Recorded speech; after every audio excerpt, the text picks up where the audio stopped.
O economista e doutor em economia Otílio Rodrigues fala de Campinas, em São Paulo. Otílio Rodrigues, a Previdência Social brasileira está sob ataque? Se isso procede, quais os riscos e as possíveis causas dessa crise?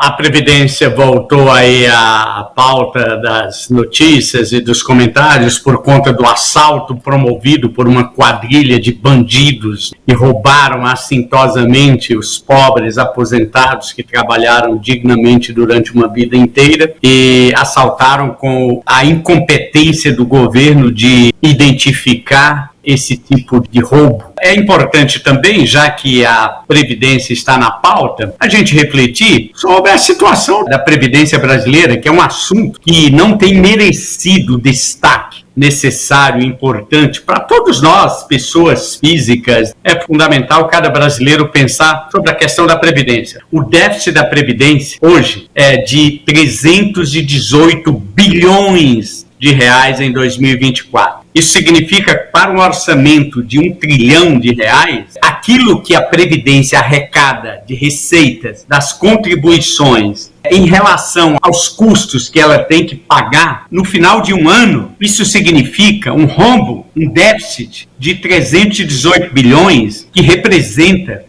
2,5% do PIB. Ocorre que isso não aconteceu como um fato isolado, isso vem crescendo cada vez mais. Aí vem a questão, e o que eu tenho a ver com isso? Se as coisas continuarem do jeito que estão, fica insustentável. Vai chegar um momento que não vai ter mais dinheiro para se pagar aos aposentados. Só para vocês terem uma ideia, esse R$1 trilhão que é gastos na rubrica do orçamento do governo chamado Previdência, ou Regime Geral da Previdência Social, que é o nome oficial, esse dinheiro vai para pagamento de aposentados, a Bolsa Família.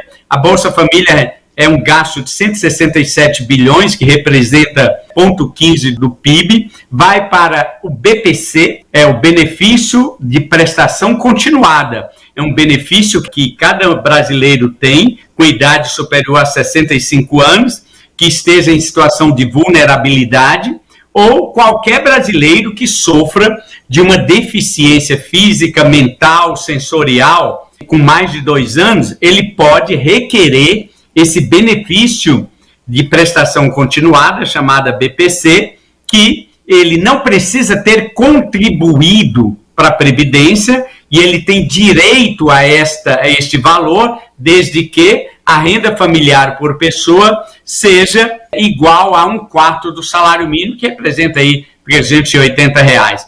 Os gastos da Previdência de R$1 trilhão vai para essas 3 categorias de gastos. Esses gastos representam 52% dos gastos primários e vem crescendo ano a ano. O déficit em 1987, isso representava 22% desses gastos primários, hoje representa 52%. Continuando nesse ritmo, daqui a pouco não tem mais dinheiro para pagar os aposentados. Está acontecendo uma mudança na configuração etária da população brasileira. A taxa de natalidade, a taxa de fecundidade brasileira vem caindo ao longo dos últimos anos. Para uma população se manter estável, não crescer nem cair, o índice médio de filhos por mulher deveria ser de 2,1. O índice brasileiro está 1,64.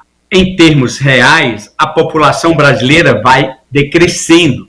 Ao mesmo tempo em que a expectativa de vida está aumentando, mais gente envelhecendo, se aposentando e menos gente trabalhando e contribuindo para pagar essas pessoas aposentadas. E mais do que isso, se você observar ao longo dos últimos anos, por exemplo, o censo de 2022 mostra que o segmento da população que mais cresceu foi o segmento dos trabalhadores acima de 40 anos. Isto tem repercussões no longo prazo, porque a população está envelhecendo, mais gente está se aposentando, mais gente está vivendo mais e menos gente está nascendo. E aí o que acontece? Cria um problema, porque Em 1990, para cada um beneficiário da Previdência Social no Brasil, tinha 5 pessoas trabalhando, produzindo e contribuindo para a arrecadação para pagar os aposentados. Hoje, tem 2 pessoas trabalhando para cada um aposentado ou beneficiário da Bolsa Família ou do BPC. No futuro, a produtividade das pessoas economicamente ativas, que são as pessoas na idade entre 15 e 65 anos, o número de pessoas que se encontram nessa faixa etária está se reduzindo e, simultaneamente, acontece um maior número de pessoas aposentadas que vão demandar mais serviços de assistência médica, previdenciária, ao mesmo tempo em que está reduzindo a produtividade. Além dessas causas, provavelmente existam outras causas. A corrupção possui um reflexo efetivo? Existe alguma possibilidade de intervenção institucional? Qual seria a intervenção institucional para mudar esse estado de coisas? Existe sim solução, basta a gente ver o que foi feito em outros países, como que eles enfrentaram isso. Vamos lá, o que eu apontaria aqui? Primeira medida, em algum momento nós vamos ter que enfrentar isso. Vai ter que aumentar o limite mínimo requerido para se conceder uma aposentadoria no Brasil, que hoje é de 65 anos. Isso já foi feito em países como França e Alemanha, porque a população, a expectativa de vida, não só no Brasil, mas no mundo inteiro, está aumentando. Segunda medida, vai ter que aumentar a contribuição, porque alguém tem que pagar a conta. É uma questão contábil, receita e despesa. No Brasil existe um teto para a alíquota que é cobrada de contribuição à Previdência, só que quando você compara esse teto de 10%, que varia entre 11% e 14%, mas quem ganha mais, em termos proporcionais, paga menos. Quem ganha muito, está pagando proporcionalmente a mesma alíquota que o mais simples paga, porém, em termos proporcionais, é menor. Ou seja, quem ganha menos está pagando proporcionalmente mais.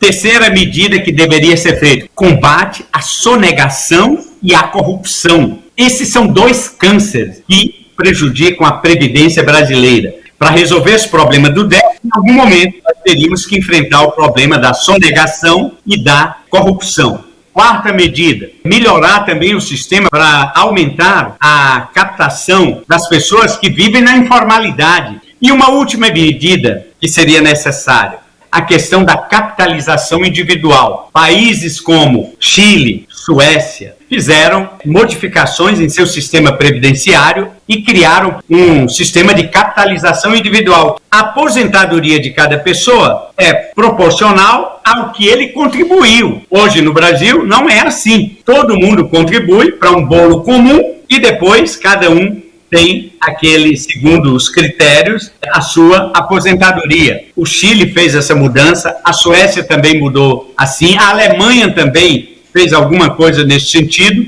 São exemplos bem-sucedidos do chamado regime de capitalização individual. Eu penso que essas 5 medidas seriam uma solução para enfrentar o nosso problema, que é grave, da Previdência Social no Brasil. Esse é um tema realmente polêmico, mas está aí na ordem do dia, né, em virtude desse rombo que aconteceu aí agora por parte de... Mais um, né? Mais um, apenas mais um. Mais um. Apenas mais um.